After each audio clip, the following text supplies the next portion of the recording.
Fala, torcedor tricolor! Mais uma rodada decepcionante. O Grêmio chegou ao terceiro jogo sem vencer, foi 2 derrotas e agora um empate, e ainda corre pequenos riscos de rebaixamento. Essa rodada parecia que o Grêmio ia voltar a vencer, pois ele começa perdendo numa desatenção do Kahneman, quase toma um segundo gol, mas vai lá o Carlos Vinícius, o Breno falhou, o Carlos Vinícius aproveitou e empatou, e depois o Carlos Vinícius fez uma boa jogada, o Marlon deu um belo drible e virou 2-1, e o Grêmio jogou melhor do que o Fortaleza na primeira etapa. No entanto, na segunda etapa o Grêmio começou a recuar, o Grêmio parou de atacar, o Fortaleza fez boas mexidas, e o Grêmio toma um gol numa falta despretensiosa, uma falta lá de longe, que o goleiro estava adiantado e o Fortaleza empatou. Daí teve ainda algumas chances, ficou um tanto quanto aberto, porque o Fortaleza se atirou e o Grêmio tinha alguns espaços para contra-ataque, mas ficou nisso. E o Grêmio, porque eu digo que ainda corre pequenos riscos de rebaixamento. O Grêmio chegou a 40 pontos, ou seja, no momento está a 7 pontos da zona de rebaixamento. É uma distância relativamente tranquila. Mas tem agora a data FIFA, os jogos atrasados. Como o Fortaleza empatou, mesmo que ele ganhe do Atlético Mineiro, que é fora de casa o jogo atrasado, ele chegaria a 33. Então ele não aumentaria a régua da zona de rebaixamento. Então não é por aí.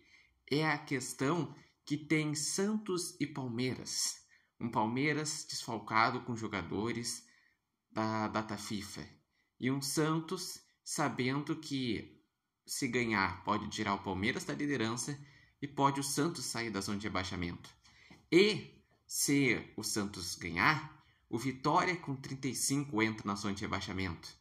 Daí com isso a distância iria faltar 5 pontos de distância, faltando 5 rodadas. Por isso que eu digo que é riscos pequenos.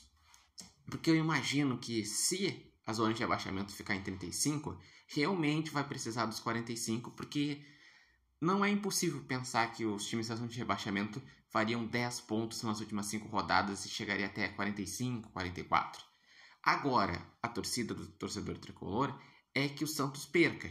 E olha, como o Mirassol venceu do Palmeiras, o Palmeiras vai ter que ir atrás do resultado, porque senão ele pode perder a liderança. E se o Palmeiras for lá e ganhar do Santos, o Santos vai parar em 33 pontos. Eu acredito que no máximo a régua do rebaixamento chegaria a 43. Ou seja, o Grêmio com 43 poderia se escapar nos critérios, ou com 44 acredito que se escaparia. Logo, faltariam nas últimas 5 rodadas mais 4 pontos para ter uma maior garantia. Então, depende do jogo da data FIFA e depende de o Grêmio também voltar a fazer a sua parte, porque o risco só ocorre porque o Grêmio nos últimos 3 jogos não venceu. Mas depois da data FIFA enfrenta o Vasco em casa, um Vasco que está instável, que nas últimas 3 rodadas teve 3 derrotas, antes vinha de uma sequência positiva. Então se o Grêmio ganhar, basicamente pode já se escapar ou ficar perto disso. E daí depois tem ainda alguns jogos difíceis, como o Botafogo fora de casa, como o Palmeiras em casa. Mas tem também jogos como o Fluminense em casa, que o Grêmio tem tido um bom retrospecto com o Fluminense em casa. E na última rodada um Sport já rebaixado, fora de casa, que daí é para fazer 3 pontos. E eu também não descarto ainda a possibilidade do G8, por um fato, os times que estão brigando por G8 estão muito irregulares. O São Paulo, nas últimas 2 rodadas, fez um ponto. Empatou em casa com o Flamengo e perdeu fora de casa, e perdeu também em casa contra o Bragantino.